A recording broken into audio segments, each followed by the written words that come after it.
Hey, what's up? It's Richard RMAutodiag here, and today we're going to do some key programming on a Vauxhall Vivaro.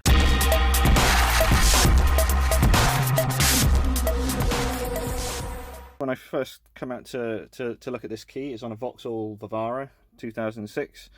I wanted to identify what sort of key it was, so what I've done is I've got it in the keydiy, and if I go into the program here, and we get on the chip functions and we do an automatic detect, and it should bring up what we've got. So we've got an ID 46 chip. That should be the ID number to the van. That's how the chip's encoded. And when you get the PCF number, that is the number after it, which is a 7946. So that's the original key. So I went on and ordered a new blank key, and if I pop that in to the reader as well, we can re-identify and we can make sure it's the right chip. And we got 46 and we got the 7946. So that's all good to go. And what we'll do next is we'll get the programming software up and we'll get started.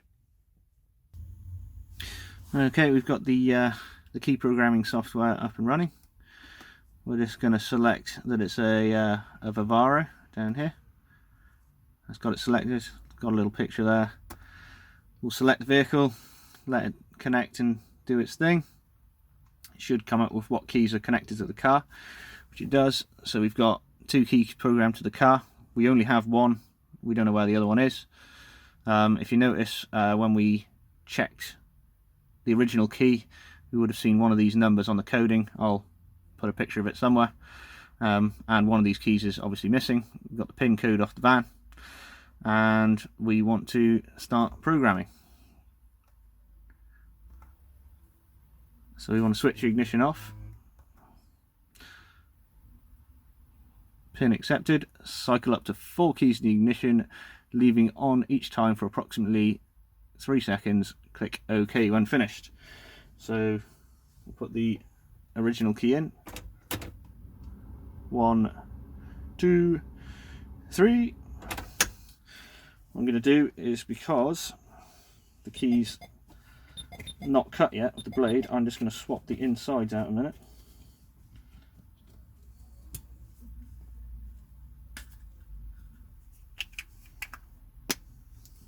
And we'll put it back in the ignition again.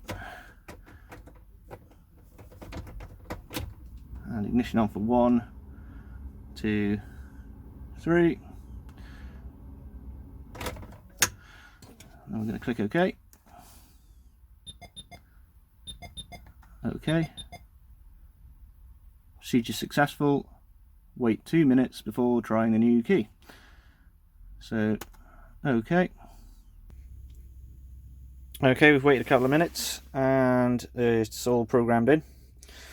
So we've got new chip and key, and we've got the older one. You can see it's a bit more scratty.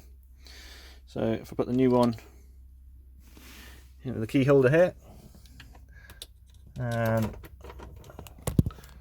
turn the ignition on, and the immobiliser light should go out, and it starts. All good. Right. And then we can take that one out, put the old one back in, make sure that works. Back in the ignition, and immobiliser light out, and we are all started and good. So happy with that. What I did do was I re-identified the keys here as well. So you can see we've got the same top number off the original one, and the new one with its new key ID is down the bottom there, and it's replaced the old second key. So we're all good to go.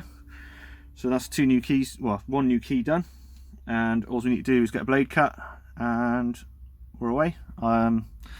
Usually you just get that done down your sort of local locksmith, shoe place, you know, the usual kind of place. Get them cut, get them done.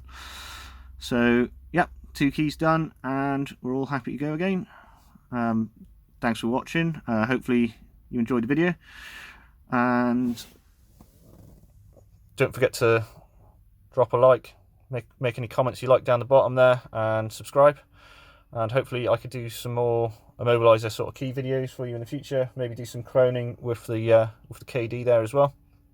And yeah, thanks for watching.